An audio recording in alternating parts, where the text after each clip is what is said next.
If you think of functions with exponents, you're probably used to seeing something like this. That's the graph of y equals x squared, and it is indeed a function with an exponent. But it's not an exponential function. In an exponential function, the independent variable, or x value, is the exponent, while the base is a constant. For example, y equals 2 to the power of x would be an exponential function. Here's what that looks like. The formula for an exponential function is y equals a times b to the power of x, where a and b are constants.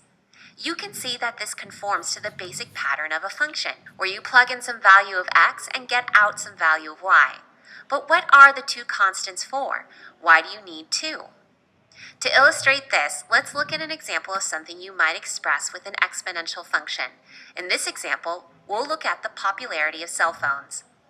Whenever a new piece of technology comes out, people don't all rush out to get it all at once.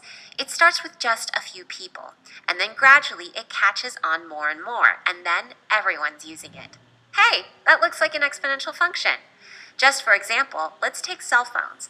Back in the caveman days, also known as the 1980s, cell phones were pretty rare.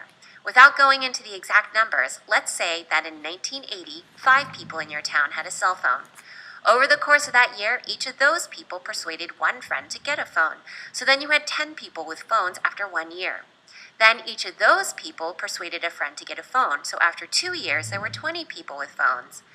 If you kept doubling the number every year, you get a really huge number really fast.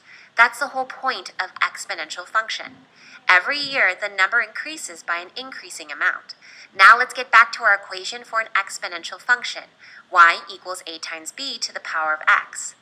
Y is the number of people with phones, because that's our dependent variable.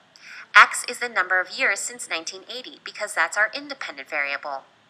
We started with just 5 people with cell phones, so 5 is our starting value, the initial value of the function represented by the constant a. In the first year, we multiplied that by 2. In the second year, we took our number from the first year and multiplied that by 2. This gives us 5 times 2 times 2, which equals 5 times 2 squared. The result was 20 people. In the third year, each of those 20 people convinced a friend to get a phone, so we simply had to multiply by 2 again. This gave us 5 times 2 times 2 times 2, or 5 times 2 to the third power, which equals 40. You can see the pattern here. We're adding 1 to the exponent every year, which means that we multiply 2 by itself one additional time every year. In this example, 2 represents the number repeatedly multiplied each step, the value raised to the power of x represented by the constant b. This is why we need 2 constants in the equation, one for the original value and one for the value raised to the power of x. This can be a little bit confusing because a lot of exponential functions start with just one thing to begin with, so a equals 1.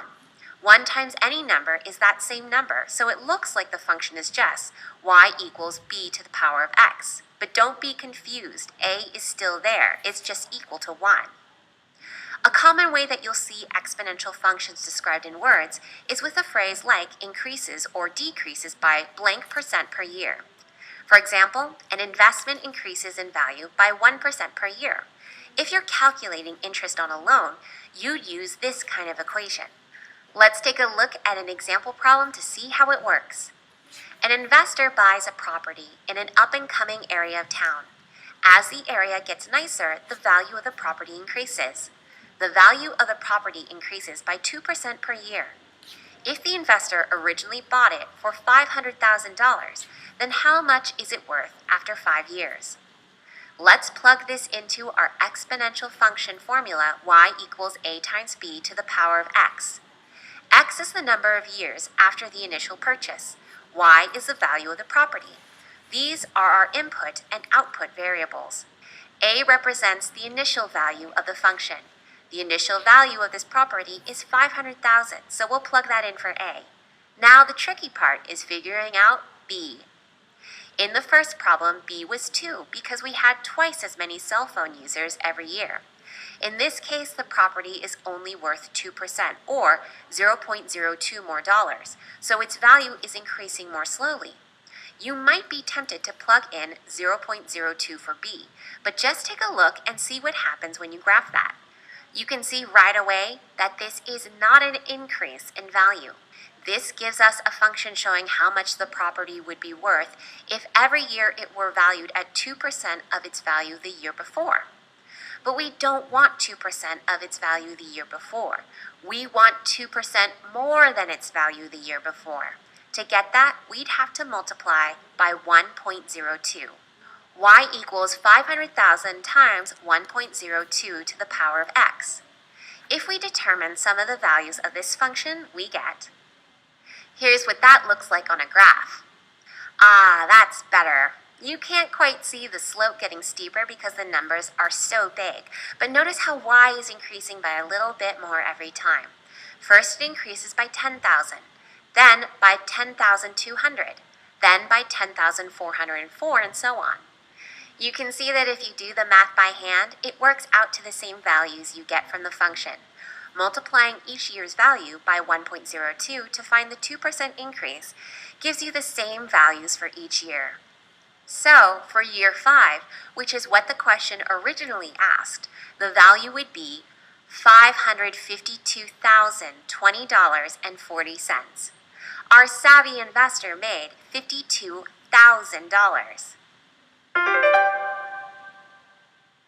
In this lesson, you learned about exponential functions. An exponential function is written in the form y equals a times b to the power of x.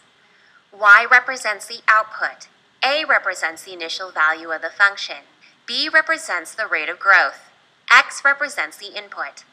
In an exponential function, a is multiplied by b x times to create y.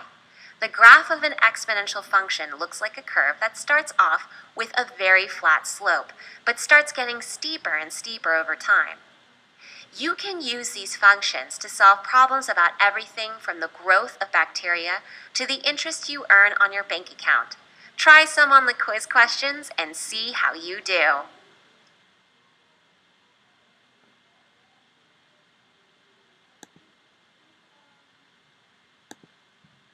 If you think of functions with exponents,